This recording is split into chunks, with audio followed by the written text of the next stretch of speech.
10 anos cabem em uma linha do tempo. E em milhares de manchetes que contam fatos que marcaram o Brasil e o mundo. Na última década, fomos além da notícia. Nos tornamos presença constante em conversas. Trouxemos furos de reportagem. Propomos reflexões. Viramos companhia diária para os leitores e ponto de conexão entre marcas e audiência. Entendemos que informação não mora só em manchete. Ela pulsa nas redes, gera debates no WhatsApp, ganha vida nas ruas e na rádio. Nessa linha do tempo, produzimos conteúdos para além do digital. Criamos experiências, mexemos com emoções, lançamos desafios, provocamos novas ideias, conquistamos o topo, sendo o portal de notícias mais acessado do Brasil. Para nós, mais do que um número, isso é um lembrete de que cada clique é um voto de confiança. Cada apuração é uma responsabilidade. Metrópolis, 10 anos, porque enquanto houver histórias, estaremos aqui para contar. De olho no agora, conectado com o amanhã. Metrópolis, sobre tudo o que importa.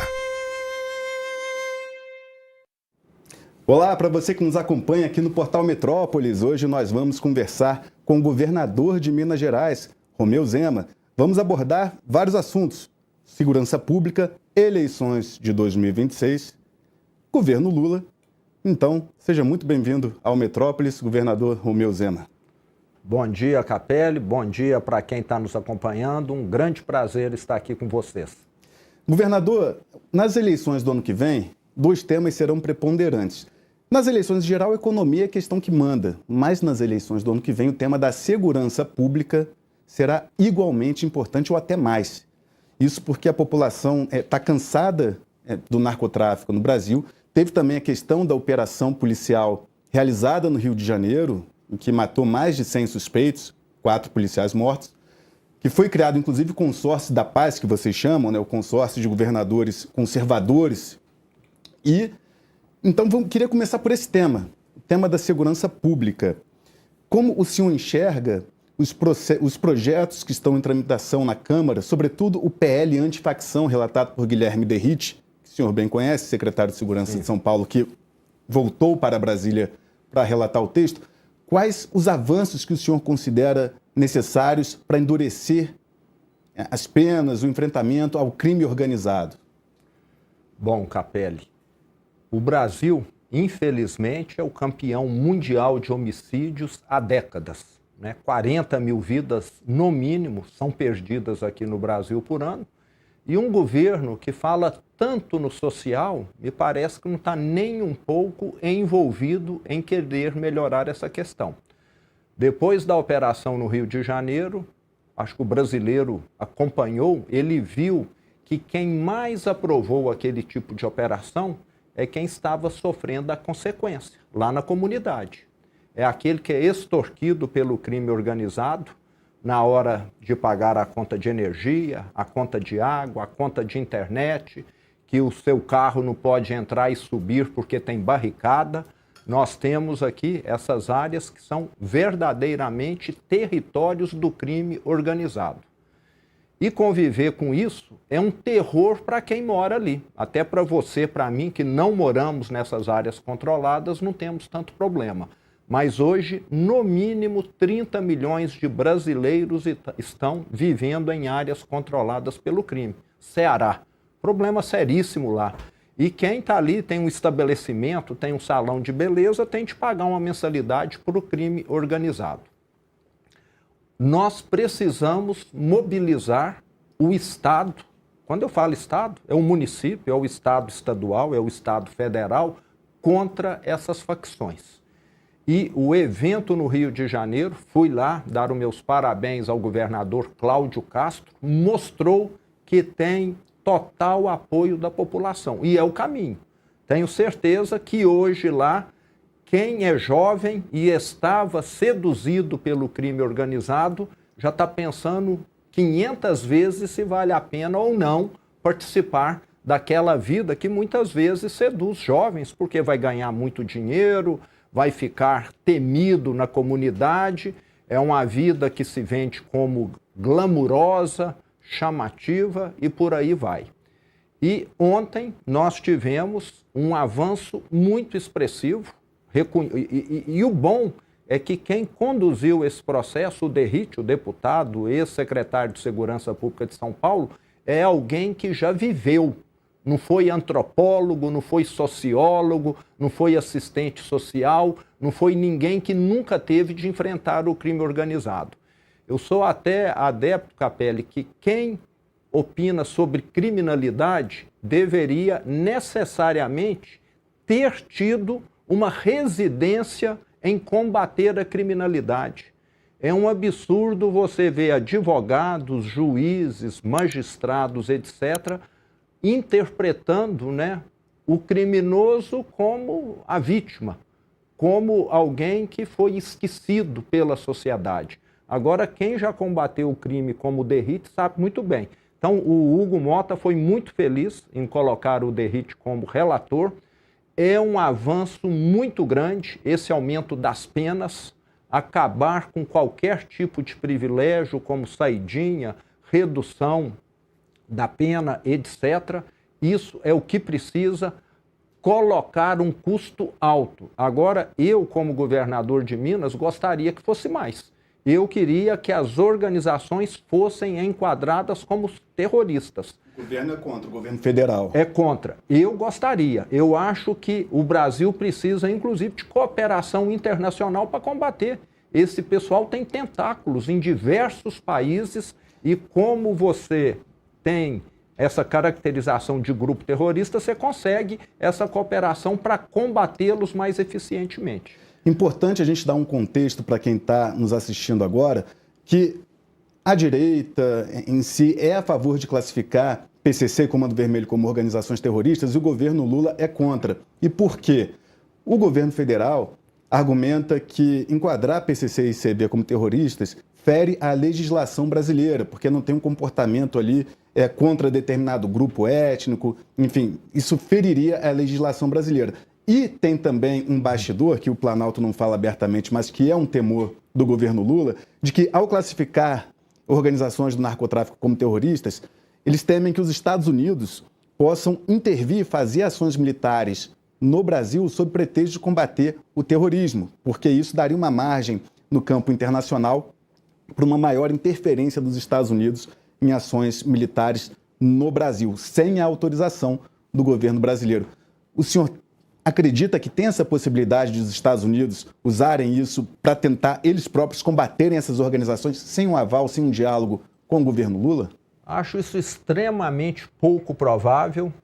O que esse governo quer, no meu entender, é eliminar qualquer agravamento de pena, não fazer nada com relação ao crime, até porque, no meu entender, Capelli, hoje me parece que os tentáculos do crime organizado estão muito entranhados dentro da máquina pública, inclusive, e tem interesses ali. Hoje nós sabemos que tem candidatos que são financiados nas suas campanhas pelo crime organizado, via Caixa 2, etc. Então, isso é muito grave. E o governo federal parece que sempre tem essa postura de que bandido é um sujeito bonzinho. Só que eu gostaria que quem fala isso acompanhasse a polícia numa operação para ver se eles são recebidos com um buquê de flor, com um cafezinho, com um pão de queijo quente, ou se são recebidos a balas.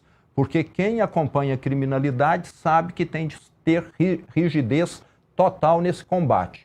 E a cooperação internacional é bem-vinda. Agora, como eles temem uma cooperação internacional que pode aflorar muita coisa, inclusive com relação a pessoas da esquerda, que muitas vezes pode estar participando, se beneficiando, eles... Eu não saberia dizer nomes, né? Mas fica muito claro. Eles acobertam porque, de certa maneira, tiram proveito.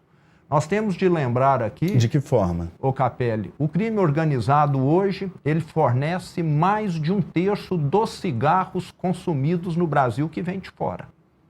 São bilhões de reais que alguém está ganhando, que são sonegados, crime organizado não paga imposto, e esse rio de dinheiro que é movimentado tem beneficiado muitas pessoas que eu não sei quem é, mas são bilhões.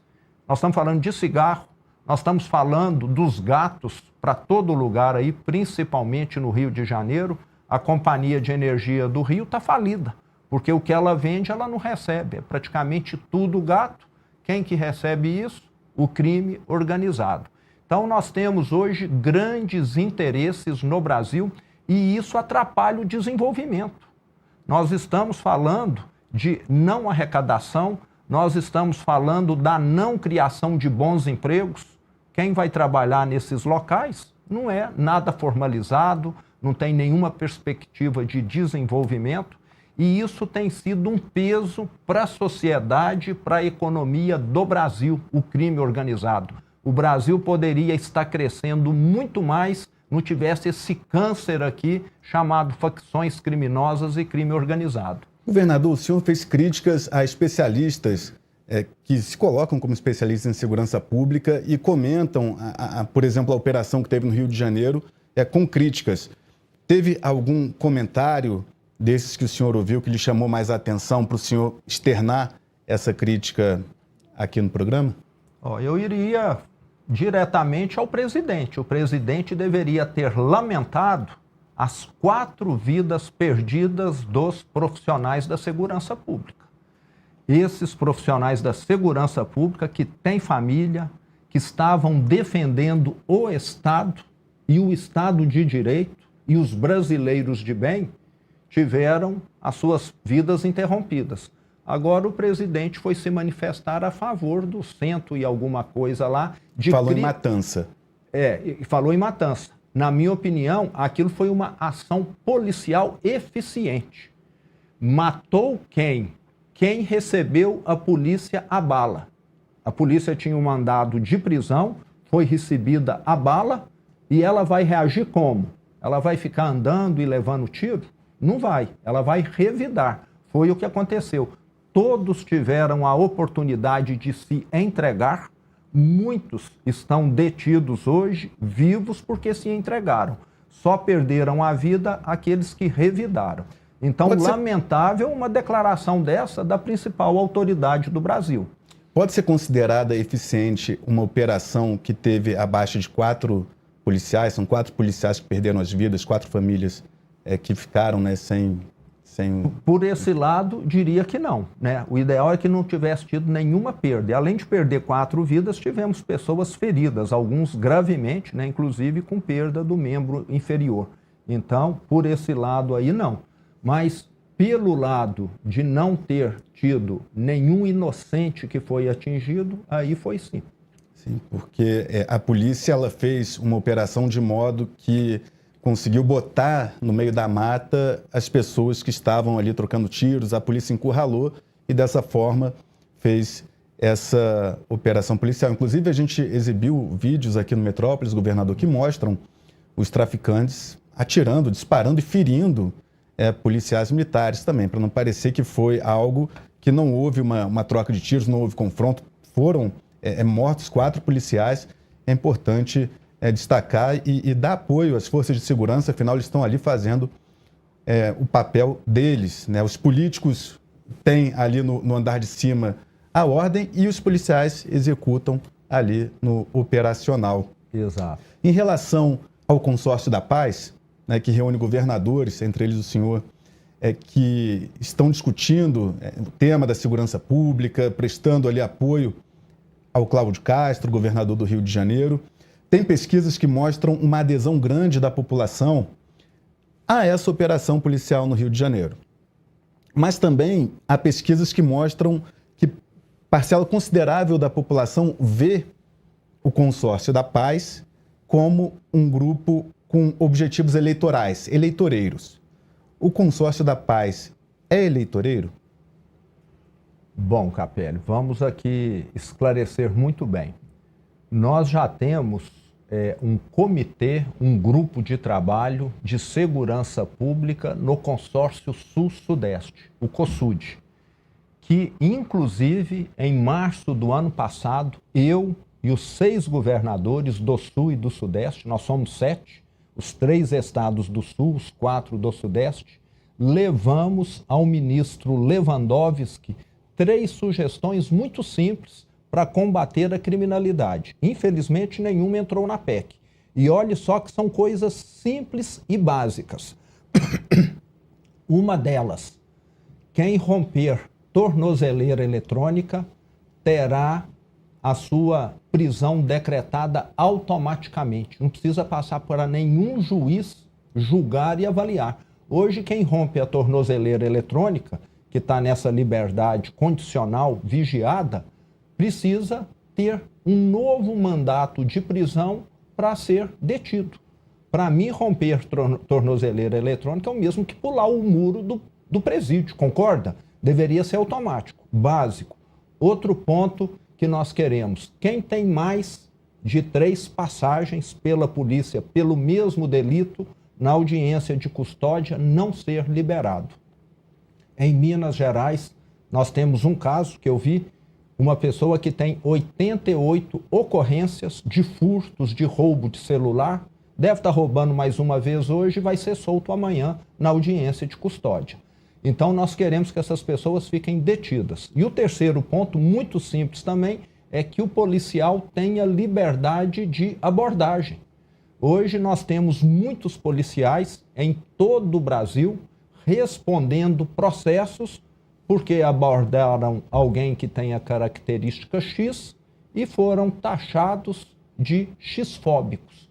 Então, o policial hoje fica pisando em ovos. Nós queremos da liberdade. Se tem alguém nessa relação crime e Estado em quem eu devo confiar, é no agente do Estado e não no agente criminoso. Então, hoje, o policial no Brasil, ele trabalha, vamos dizer, com uma camisa de força, meio que amarrado hoje, e ele precisa ter liberdade de atuar. E se ele agiu errado, que ele pague por isso, mas não que a atividade dele fique sendo criminalizada. E o Consórcio da Paz, como você perguntou, ele está baseado nesse grupo de trabalho do COSUD, e nós estamos convidando outros governadores, principalmente aqueles de direita, que quiserem vir e estar somando. O Centro-Oeste está totalmente junto a nós. Vamos estar compartilhando práticas, como muitas vezes já acontece lá em Minas.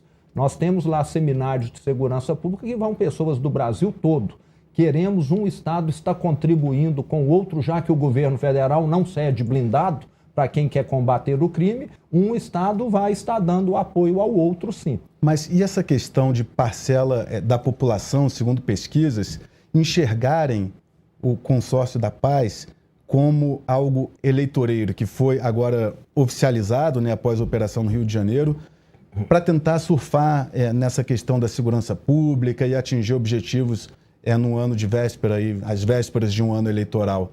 Por isso que eu lhe refaço essa pergunta. O Consórcio da Paz, ele é um projeto eleitoreiro ou não? E por quê? Então, o que eu tenho que te dizer é o seguinte, de certa maneira ele já existia no COSUD. No Centro-Oeste, que tem um consórcio dos estados do Centro-Oeste, também havia um grupo de trabalho. E esses 2 grupos falaram, vamos trabalhar juntos, e outros governadores do Nordeste, do Norte, que quiserem participar, estão convidados. Então, vale lembrar, é algo que já existia e o que nós queremos reforçar é o seguinte, nenhum estado que vier a ter problema com criminalidade vai ficar sem apoio dos outros estados, já que o governo federal se negou a dar. Então, nós deixamos claro, esses estados que já estão participando, e são os estados mais populosos do Brasil, que têm o maior efetivo, estão prontos para estar ajudando. Governo federal, Lula não quer ajudar, nós vamos ajudar a combater o crime. O senhor é pré-candidato à presidência da República pelo Partido Novo e eu queria saber se o senhor se eleger presidente, o senhor iria trabalhar para classificar Comando Vermelho e PCC como organizações criminosas? E se sim, o senhor ia buscar cooperação dos Estados Unidos para combater essas facções? Eu as caracterizaria como organizações terroristas, certamente faria... Organizações terroristas, desculpa, eu falei criminosas. Organizações terroristas. Exato. Faria todo o possível para caracterizá-las. Nós temos de lembrar o seguinte, nós temos jovens morrendo, nós temos famílias sendo destruídas, nós temos o desenvolvimento econômico sendo prejudicado, criminosos enriquecendo, extorquindo os mais pobres. E você vai ficar fazendo vista grossa para isso? 40 mil homicídios por ano? Não dá para fazer vista grossa. Eu, na minha opinião, e acredito, com criminoso como esses que usam escudo humano, que incendeiam ônibus, não sei se você viu agora lá no Rodoanel em São Paulo, tem um motorista lá com bomba no corpo, porque fizeram lá uma ação. Esse tipo de ação, para mim, é ação terrorista. E não um crime comum, que é o sujeito que está furtando o celular, etc. E todo rigor possível, o que a lei permitir para combater esses criminosos, eu sou favorável. E se tiver ajuda, cooperação internacional, Capelli, melhor ainda, porque eles estão ramificados na Europa, na Ásia, nas Américas aqui, toda ajuda para combater o crime organizado será bem-vinda. E parece que hoje nós temos um governo federal que não quer que isso ocorra. Eu pergunto dos Estados Unidos porque o governo Trump já manifestou interesse ao governo Lula de classificar PCC e Comando Vermelho como organizações terroristas. E por isso que eu lhe faço a pergunta dos Estados Unidos. O senhor diz, se eleito presidente, o senhor iria atuar para classificar essas organizações como terroristas. E de que forma buscaria essa cooperação com os Estados Unidos? O senhor permitiria, por exemplo, que os Estados Unidos fizessem operações integradas no Brasil para combater o Comando Vermelho e o PCC? Eu falo isso porque depois da operação no Rio de Janeiro, o Departamento de Combate às Drogas dos Estados Unidos enviou uma carta ao secretário de Segurança Pública do Rio de Janeiro, Vitor dos Santos, se colocando à disposição para, entre aspas, o que for necessário para combater o narcotráfico. Isso deu margem aí a bastantes questionamentos, qual seria essa atuação, enfim. Se eleito presidente, o senhor gostaria de ter forças operacionais dos Estados Unidos no combate ao narcotráfico aqui no Brasil? Primeiro, Capelli, soberania nacional. Tudo muito claro, muito bem acordado. Agora, se muitas vezes existe uma tragédia humanitária e há ajuda internacional, né, o próprio Brasil já foi ajudar, eu já enviei bombeiros para a América Central, para a África, em diversos desastres naturais, por que não ter essa ajuda internacional e americana também para combater algo que, na minha opinião, é pior do que qualquer desastre natural? Qual desastre natural mata 40 mil pessoas por ano? Que o último tsunami que teve alguma coisa assim foi lá em 2004, aquele tsunami na Ásia, que matou milhares e milhares de pessoas. Agora aqui no Brasil, nós estamos tendo uma tragédia natural todos os dias. São 100, 120 brasileiros que perdem a vida diariamente por causa do crime organizado. Uma tragédia por dia. E não vamos aceitar essa ajuda? Que seja da Alemanha, dos Estados Unidos, do México, de quem quer que for. Se for para somar no combate ao crime organizado, será bem-vinda sim, respeitando a soberania. E qual seria esse limite? Por exemplo, ações em solo dos Estados Unidos, ou seria mais na questão de inteligência? Porque isso tem que ser algo bem definido também, né? Eu vejo que é muito mais na questão de inteligência, de equipamentos, até porque as nossas polícias militares conhecem muito mais os seus territórios, sabem muito mais como a coisa funciona aqui. Mas em termos de equipamentos, os Estados Unidos poderiam fornecer o que na sua concepção? Blindados? Exatamente, blindados, equipamentos de escuta, drones, etc. Muita coisa poderia ter essa cooperação para estar contribuindo no combate ao crime organizado. Na minha opinião, até nem crime, né? Terroristas. Quem hoje está matando 40 mil pessoas por ano não é um criminoso comum, não. É uma matança em massa que ocorre no Brasil. Uma curiosidade que ao classificar essas organizações do narcotráfico como terroristas, faccionados de Comando Vermelho e PCC que forem presos nos Estados Unidos poderiam ser enviados para a prisão do Cecote, em El Salvador, que é destinada exclusivamente a terroristas, né? Então tem também essa característica curiosa do que uma eventual classificação de PCC e Comando Vermelho como terroristas poderia fazer. Então, nós poderíamos fazer um convênio, já que é um convênio internacional, com El Salvador, mandar aqui os faccionados para o Secote lá em El Salvador. Você já pensou que beleza? Nem no Brasil esses criminosos ficarem, né, serem transferidos para um presídio de segurança máxima num país que está bem distante, onde ele nem sinal de celular daqui ele teria.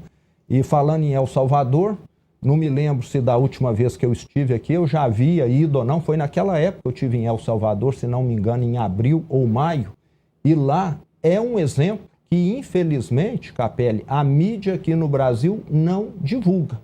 Um exemplo de país que, num espaço de 3 anos, conseguiu reduzir os homicídios em 99%.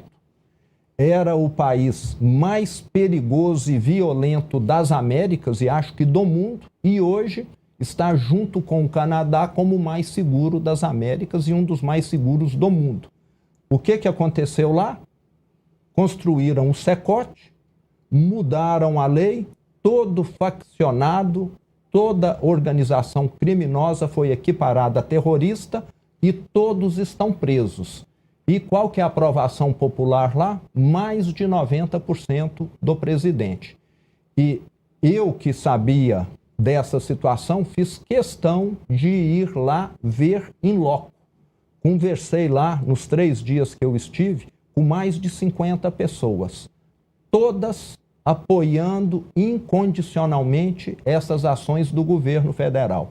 E eu conversei com estudante, eu conversei com picolezeiro, que vende picolé na rua, conversei com o dono do barzinho lá dentro da comunidade, conversei com a dona de casa, conversei com a salgadeira vendendo salgado na rua. Todos falaram, a nossa vida mudou e para melhor. E um detalhe, uma estatística que demonstra isso. El Salvador, 6 milhões de habitantes.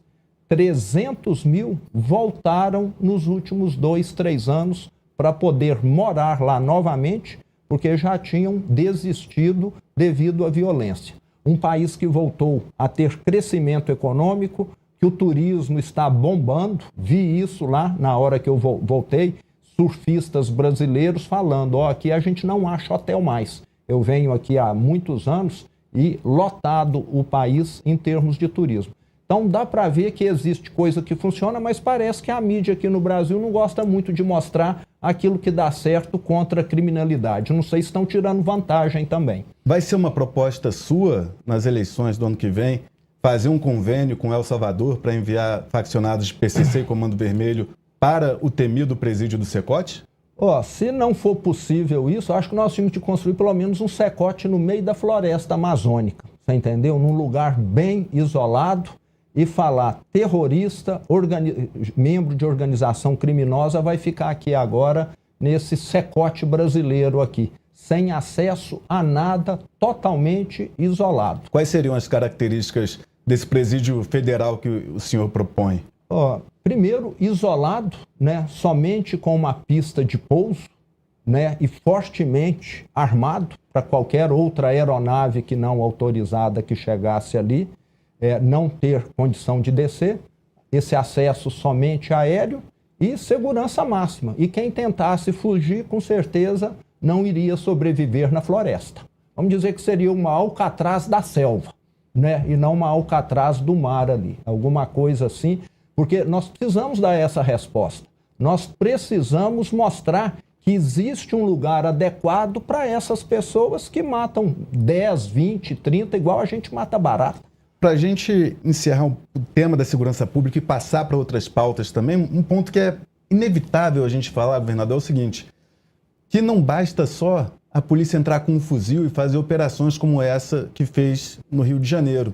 Tem que ter política pública dentro dessas comunidades. Quando teve as unidades de polícia pacificadora no Rio de Janeiro, no governo Sérgio Cabral, os bandidos foram expulsos desses morros, dessas favelas, só que não havia política pública para as pessoas. E depois de um certo tempo, os bandidos voltaram, porque não é botar um container ali com a polícia militar que vai resolver a questão da criminalidade.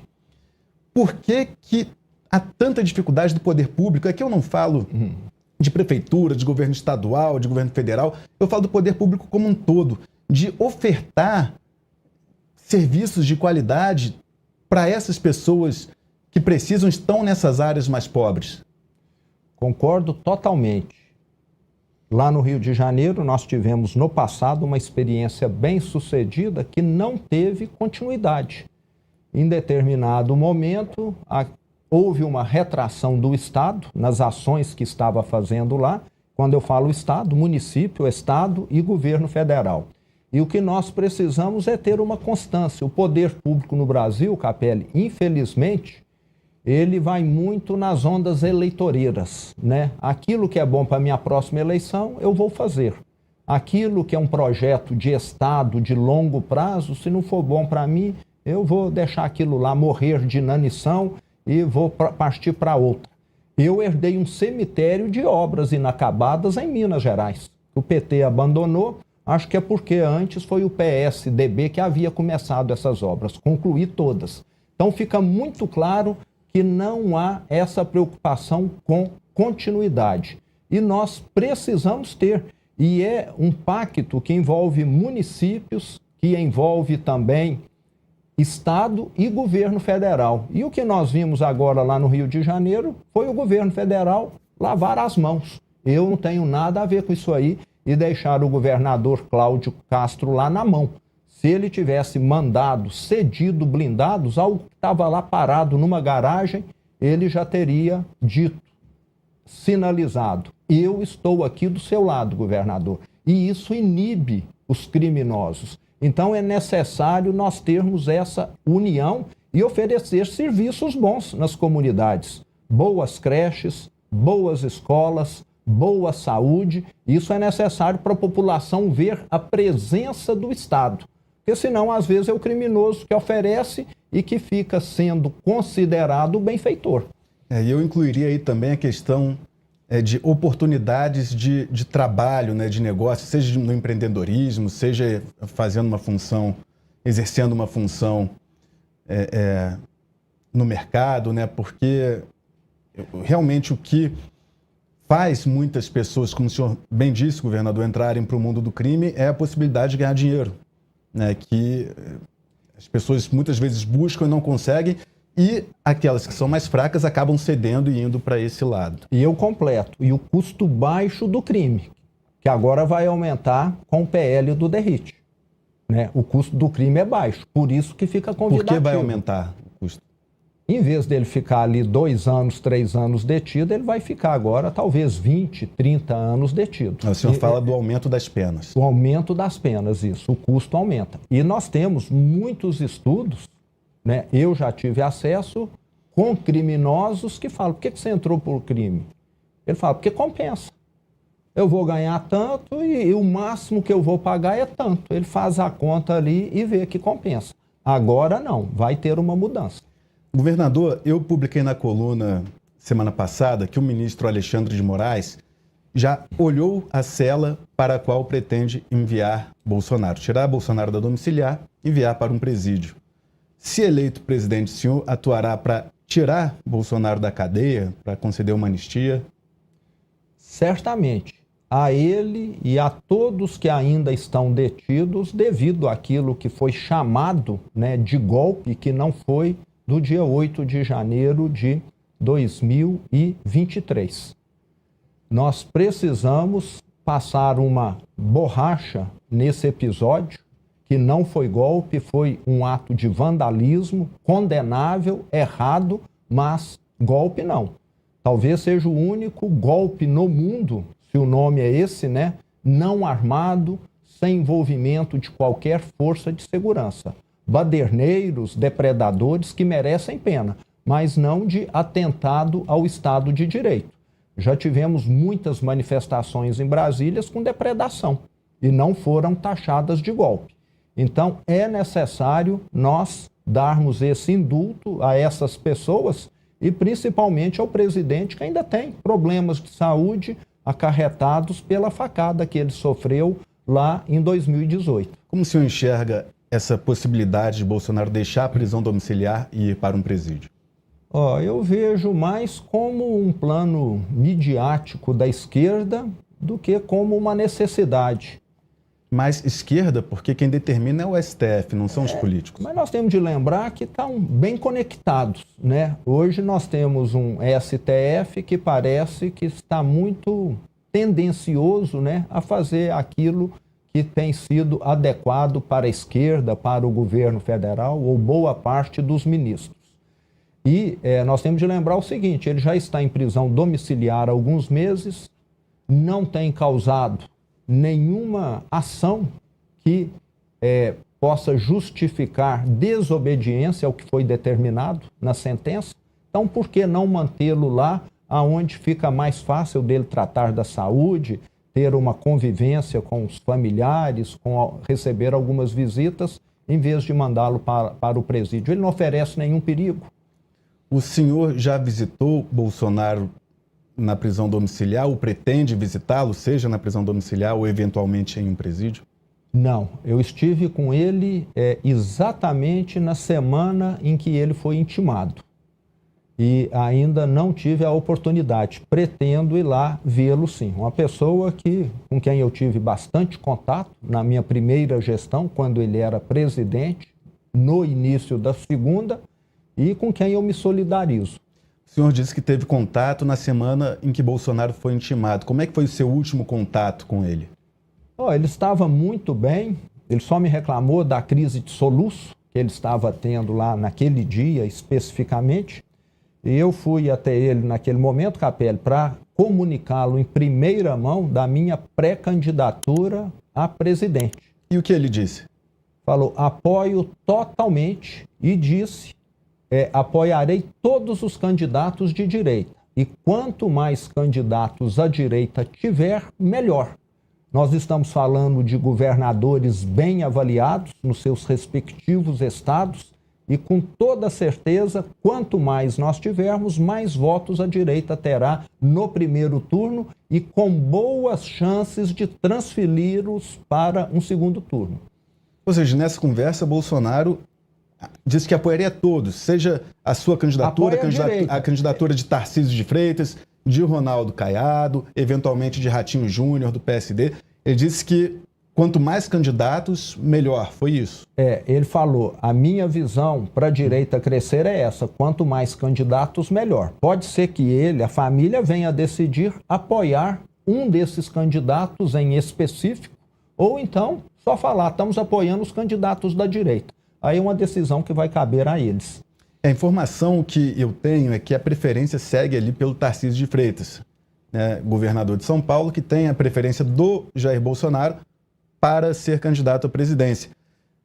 Preferência essa que não é compartilhada por toda a família, né? A gente já publicou na coluna, eu fiz entrevistas com Eduardo Bolsonaro e com Flávio Bolsonaro, e os dois disseram ver com alguma resistência uma candidatura de Tarcísio à presidência, dizendo que ele deveria buscar uma reeleição em São Paulo, que seria o caminho natural para Tarcísio. Como o senhor enxerga a possibilidade de uma candidatura de Tarcísio?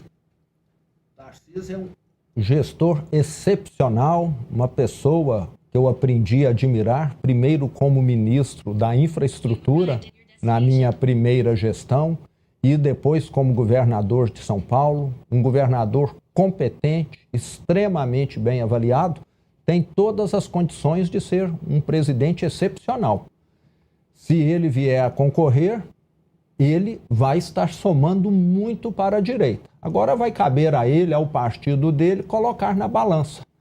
Como candidato à reeleição em São Paulo, ele está praticamente garantido.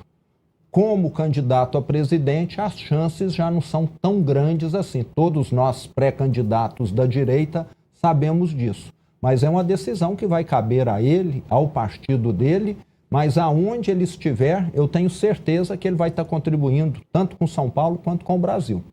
Ao conversar com políticos do Centrão e da direita no ano passado, a avaliação que esses políticos me passavam, dirigentes, pessoas influentes no Congresso Nacional, é que seja quem enfrentasse Lula, iria sair vitorioso em 2026, porque o governo federal estava muito fragilizado.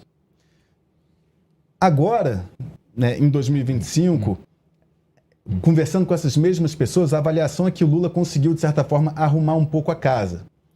Né? Saíram pesquisas que mostram, que até hoje mesmo, que mostram que houve uma redução da popularidade do governo federal, do governo Lula, mas ainda assim é superior ao que estava no ano passado. O senhor acredita que é por aí? Lula será um candidato difícil em 2026? Como o senhor vê a musculatura política do presidente para o ano que vem? Capelli, ele com toda certeza é um candidato que tem chances, até por ser o presidente, por ter toda a máquina na mão. Ele surfou algumas ondas boas, como a do tarifaço, 60, 90 dias atrás, né? Foi uma onda boa, mas onda vem e vai embora, e depois vem outra que pode ser o contrário, o efeito como essa da segurança pública. Então, o senhor acredita que Eduardo Bolsonaro errou ali na articulação nos Estados Unidos? Com certeza, ele não foi muito feliz nas declarações dele, etc. Nós não podemos colocar o direito pessoal particular de alguém acima do interesse da nação. O interesse de alguém, pessoalmente, se sobrepor ao interesse de um país. E me parece que naquele momento ali, ou ele não se manifestou bem, ou fez alguma coisa que deu a entender isso, né? Uma pessoa é mais importante do que um país. E ninguém é mais importante do que um país, nem um presidente. Então, acho que isso foi ruim para a direita, mas já é passado. Acho que essa onda aí já está bem pequena já. E nós vamos ter outras ondas pela frente imprevisíveis. Agora, uma coisa é certa. Nós estamos hoje, Capelli, numa situação 2025, 2026, muito semelhante lá a 2014, 2013, quando a economia estava crescendo à base de anabolizantes. E isso vai ter um desfecho trágico. Um governo que não vai conseguir, ano que vem, 2027, fechar as contas devido a essa gastança. Está tentando aumentar impostos agora, criar impostos para equilibrar essa balança. E por que não vai tributar o crime organizado acabando com ele? Na hora que você acaba com o crime organizado, você aumenta a base de arrecadação. Mas também não é uma equação simples essa, né, governador? Então. Vamos pegar o caso lá do Rio de Janeiro, a Light, a Companhia de Energia do Rio de Janeiro. Me parece que 70% da receita dela é não recebida porque é tudo gato. No dia que o crime não estiver lá e tiver ela cobrando e não o crime cobrando, vai ter PIS, vai ter COFINS, vai ter imposto de renda sobre tudo isso. Então, nós temos de lembrar que você solucionando a questão do crime, você soluciona outras questões aí. Mas a pergunta eu até esqueci que você me fez agora. A gente está falando você falou que teria outras ondas. Isso, que terá outras ondas que virão. Outras ondas. Então, eu vejo assim, a economia vai começar a ratear qualquer hora. Eu só não sei se é daqui a 6 meses, se é daqui a 1 ano. Mas que ela vai começar a ratear, vai. É como se fosse um organismo que está tomando anabolizante, o músculo cresce, parece que está uma maravilha. Mas vai vir problema renal, problema hepático, problema cardíaco, problema de impotência. Isso vai aparecer. Vai ser cópia do que aconteceu com a Dilma lá em 2015 e 2016. No Congresso o cenário Nacional, é muito semelhante. No Congresso Nacional agora está tendo um impasse. A gente conversou ontem na coluna com o presidente da Comissão Mista de Orçamento, Efraim Filho, e não está tendo um consenso entre o governo e Congresso Nacional para aprovar a lei de diretrizes orçamentárias, porque o governo quer aumentar impostos, quer criar impostos, e o Congresso não quer aumentar impostos. Diz, olha, a carga tributária já é muito alta e não queremos criar mais impostos. Nem mesmo a dita taxação dos super ricos, que não atinge apenas os super ricos, a gente sabe. Mas é o que vende ali o governo para tentar emplacar alguns impostos. Então tem uma possibilidade real de não chegar a um consenso e ter que aprovar um orçamento às pressas para o ano que vem, que pode não ser o ideal para a população brasileira. Essa questão do orçamento realmente é bastante importante, governador. Agora, eu queria voltar na questão que o senhor disse, que acredita que o Eduardo Bolsonaro não foi feliz ali na articulação nos Estados Unidos. O que ele diz, o que ele alega, é que ele articulou para impor sanções a ministros do STF, autoridades brasileiras, mas que não teria atuado pelo tarifaço, que aquela teria sido uma decisão do governo Trump ali. Ainda assim, o senhor acredita que houve ali um equívoco na forma do Eduardo de atuar nessa questão dos Estados Unidos. Qual foi o erro dele ali?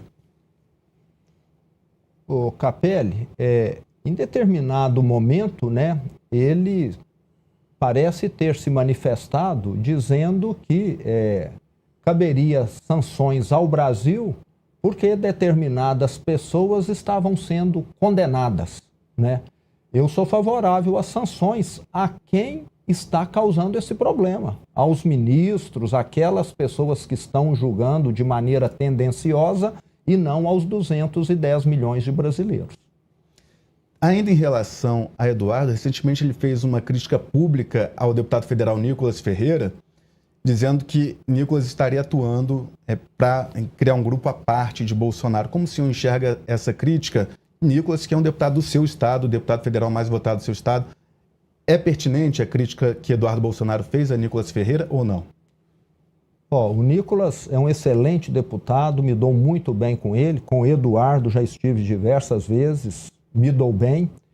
Acho que ele não foi também muito feliz nessa colocação. E nós temos de dar um desconto aí devido a todo esse momento que ele está vivendo. Está meio que exilado nos Estados Unidos, com o pai condenado.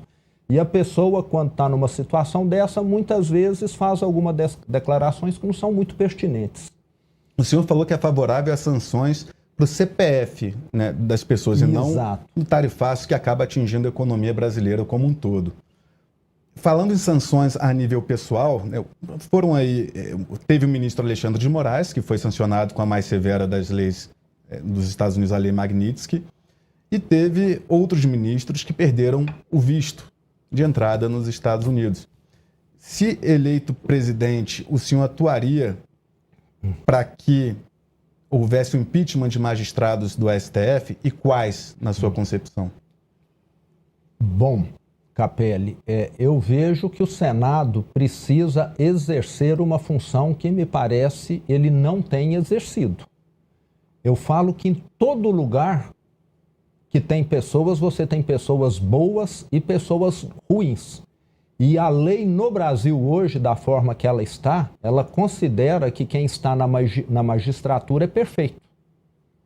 Né? Você não tem um magistrado que foi demitido, não existe isso.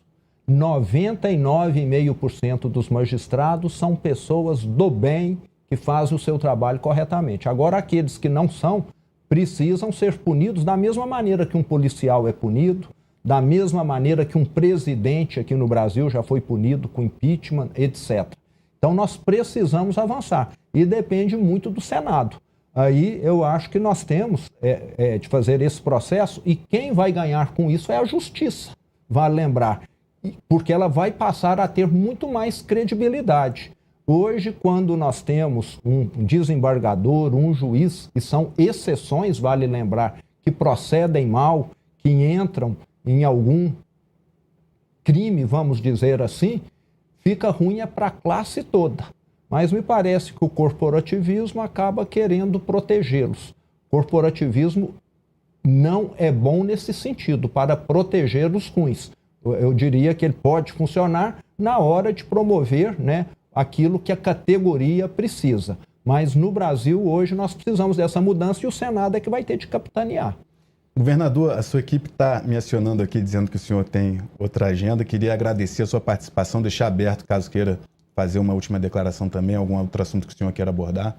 Eu queria concluir aqui, já que nós falamos em muito segurança pública, eu não tive aqui a oportunidade. Minas Gerais, hoje, a nossa polícia militar, a nossa polícia civil consegue ter acesso a 100% do território, Capelli. Não existe uma rua onde a nossa polícia não entra. O crime organizado tenta entrar em Minas Gerais, mas sabe que lá é difícil. E lá nós damos o recado. 2021, na cidade de Varginha, o crime organizado, o Novo Cangaço, alugou uma fazenda, 28 criminosos instalados lá numa fazenda para fazer aquelas ações com escudo humano em cidades pequenas, aonde eles fazem uma barricada em frente à delegacia, em frente ao quartel, incendiando caminhões para explodir bancos, agências bancárias, caixas eletrônicos. Nós detectamos essa ação lá, junto com a Polícia Federal, fomos até lá para tentar ver se aquilo realmente estava acontecendo, fomos recebidos a bala e resultado dessa operação, 28 mortos por parte dos criminosos. E quando você age... Teve alguma baixa na polícia? Nenhuma. Graças a Deus, dessa vez, nenhuma baixa na polícia. Quando você age dessa maneira, você deixa muito claro para esses terroristas, não venham atuar aqui. E são terroristas mesmo, porque muitas vezes esse novo cangaço, para assaltar um banco, ele pega refém, coloca em frente do capô do carro, para a polícia não poder atirar, enquanto ele está ali fazendo a sua ação. Isso, para mim, é terrorismo. Então, nós precisamos, no Brasil, de ações efetivas contra esses criminosos, para quem vida humana não tem nenhum valor. Nós vamos ajudar a salvar brasileiros combatendo o crime organizado no Brasil. Se eu vier a ser presidente, ou quem vier, espero que faça mudanças para que nós deixemos de lado esse campeão mundial dos homicídios. O senhor já antecipou aqui que uma proposta será a construção de um presídio de segurança máxima no estilo do Cecote em El Salvador. Esse presídio que o senhor propõe seria na Amazônia, no meio ali isolado na selva, para não ter nenhuma comunicação, nenhuma chance de esses criminosos fugirem, é isso, né? Exatamente. Vão ficar lá num lugar, vamos dizer, onde a fuga é praticamente impossível. Governador Romeu Zema, muito obrigado pela sua participação aqui no Metrópolis e obrigado a você que nos acompanhou até agora. Siga as redes sociais do Metrópolis, no metrópolis.com.br e seguimos juntos. Um forte abraço. Tchau, tchau.